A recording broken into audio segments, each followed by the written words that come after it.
इस जलपरी को समुद्र की गहराई में एक कड़ा मिलता है जो काफी नायाब और कीमती लग रहा था। जलपरी समुद्र के ऊपर जाकर उसे अपने हाथ में पहन लेती है। अब वो फिर से समुद्र की गहराई में तैरने लगती है, लेकिन तभी अचानक से समुद्र की लहरें तेज हो जाती है, जिस वजह से वो जलपरी समुद्र के किनारे पर आ जाती है। जब उसकी आंखें खुलती हैं तो वो खुद को समुद्र के बाहर पाती है। वो इधर उधर देखने लगती है, तभी उसे एहसास होता है कि वो खड़ी है और अब उसके पैर भी आ गए हैं। वो बहुत हैरानी से अपने पैरों को देखने लगती है, लेकिन पानी में जाते ही उसके पैर गायब हो जाते हैं और मछली वाली पूंछ वापस आ जाती है। तभी वहाँ पर एक लड़का आ जाता है, जिसे देखकर वो पानी के अंदर चली जाती है। थोड़ी देर बाद वो लड़का वहाँ से चला जाता है, लेकिन जब वो लड़का अपने घर के अंदर जाता है तो वहाँ वो देखता है कि उसके कमरे के सारे कपड़े इधर उधर बिखरे हुए हैं। जैसे ही वो अपने कपड़े उठाकर रखने के लिए जाता है तो वहाँ उसे इंसान के पैर दिखाई देते हैं, जिसे देखकर वो डर के मारे जमीन पर गिर जाता है। लेकिन जब वो लड़का उन कपड़ों को हटाकर देखता है तो वहाँ पर वही जलपरी होती है जो खाना खाने के लिए घर के अंदर आई थी। वो लड़का उससे पूछता है कि तुम कौन हो और यहाँ क्या कर रही हो, लेकिन वो लड़की कुछ भी नहीं बोलती क्योंकि उसे इंसानों की भाषा नहीं आती है।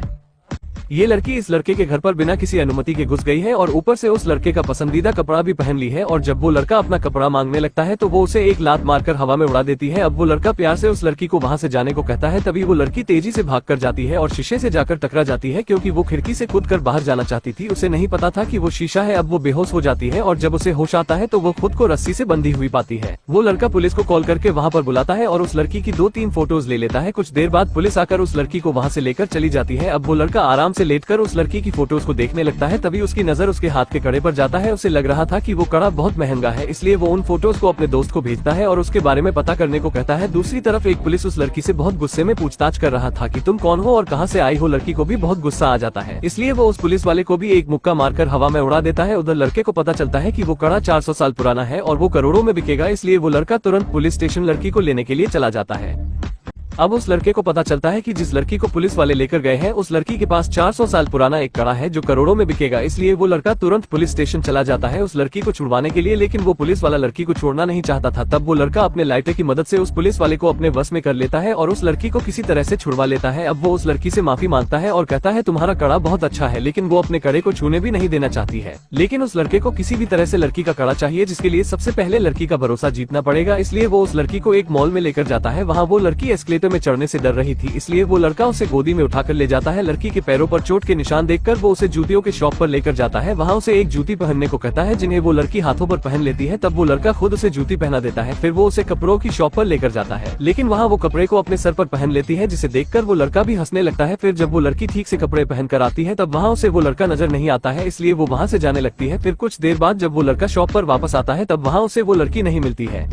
जब वो लड़की ठीक से कपड़े पहन कर आती है तब वहाँ उसे वो लड़का नजर नहीं आता है, इसलिए वो वहाँ से जाने लगती है। फिर कुछ देर बाद जब वो लड़का वहाँ पर वापस आता है तब उसे वो लड़की नहीं मिलती है। अब वो उसे हर तरफ ढूंढने लगता है। आखिरकार कुछ देर बाद उसे वो लड़की मिल ही जाती है। फिर वो लड़का उसे एक रेस्टोरेंट में खाना खिलाने के लिए लेकर जाता है, लेकिन वहाँ वो लड़की नूडल्स को इंसानों की तरह नहीं बल्कि जानवरों की तरह खा रही थी, इसलिए वो लड़का उसे नूडल्स खाने का सही तरीका बताता है। और जब लड़की का ध्यान खाना खाने पर होता है तब वो मौका देखकर एक लॉकेट पहनाने के बहाने से उसका कड़ा चुरा लेता है और फिर वो लड़का उसे वापस उसी मॉल में ले जाकर एक जगह पर बैठा देता है और उससे कहता है कि तुम यहीं पर बैठी रहना, मैं अभी थोड़ी देर में आता हूँ। इतना बोलकर वो वहाँ से निकल लेता है, क्योंकि उसे तो बस उसका कड़ा चुराना था जो उसने चुरा लिया है। इधर उस लड़के के इंतजार में वो लड़की रात तक वहीं पर बैठी रहती है, इसलिए मॉल की लड़कियाँ उसे पागल बोलकर मॉल से बाहर निकाल देती है। लेकिन वो वहाँ पर ही बैठकर उस लड़के का इंतजार करने लगती है। तभी वो लड़का उसे लेने के लिए वहाँ पर आ जाता है।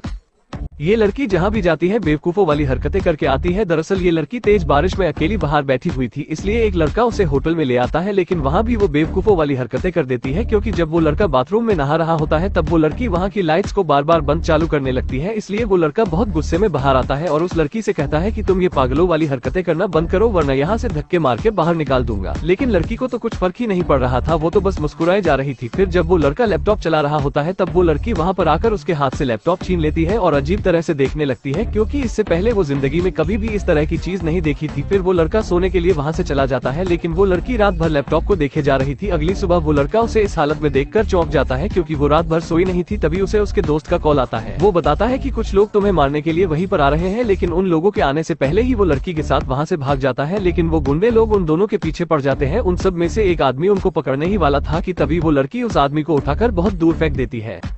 ये दोनों हर तरफ से फंस चुके हैं क्योंकि उनके आगे गुंडे हैं और पीछे समंदर है। वो लड़की समंदर में कूदने के लिए कहती है लेकिन वो लड़का कहता है कि मुझे मरने का कोई शौक नहीं है, परंतु लड़की उसको ही लेकर समंदर में कूद जाती है। अब वो लड़का पानी में डूबने लगता है लेकिन वो लड़की पानी में जाते ही जलपरी बन जाती है। फिर वो उस लड़के को बचाने के लिए उसके पास जाती है। तभी वो लड़का उसे इस रूप में देख लेता है जिसे देखकर वो बहुत हैरान होता है क्योंकि उसे अब पता चल चुका है कि इतने दिनों से वो एक जलपरी के साथ घूम रहा था। फिर वो जलपरी उस लड़के को किस करके उसके साथ बिताए गए सारी यादें मिटा देता है क्योंकि उसे पता चल चुका था कि वो एक जलपरी है। फिर जब लड़के को होश आता है तो वो खुद को समंदर के बाहर पाता है। वो सब कुछ याद करने की कोशिश करता है कि आखिर वो यहाँ पर कैसे आया। उसे सब कुछ याद तो आ जाता है लेकिन उसकी यादों में वो लड़की नहीं थी। फिर जब वो घर जाता है तब उसका दोस्त उसे वो कड़ा दिखाने के लिए कहता है लेकिन वो लड़का हंसते हुए कहता है कि तुम किस कड़े के बारे में बात कर रहे हो। तब उसका दोस्त कहता है कि तुमने ही तो कहा था तुम स्पेन में एक लड़की से मिले थे जिसके हाथ से तुमने वो कड़ा चुराया था। लेकिन इन सब के बारे में उसको तो कुछ याद ही नहीं आ रहा था। फिर उसका दोस्त उसे उस कड़े की फोटो दिखाता है जो उसने ही उसे भेजा था, जिसे देखकर वो सोच में पड़ जाता है।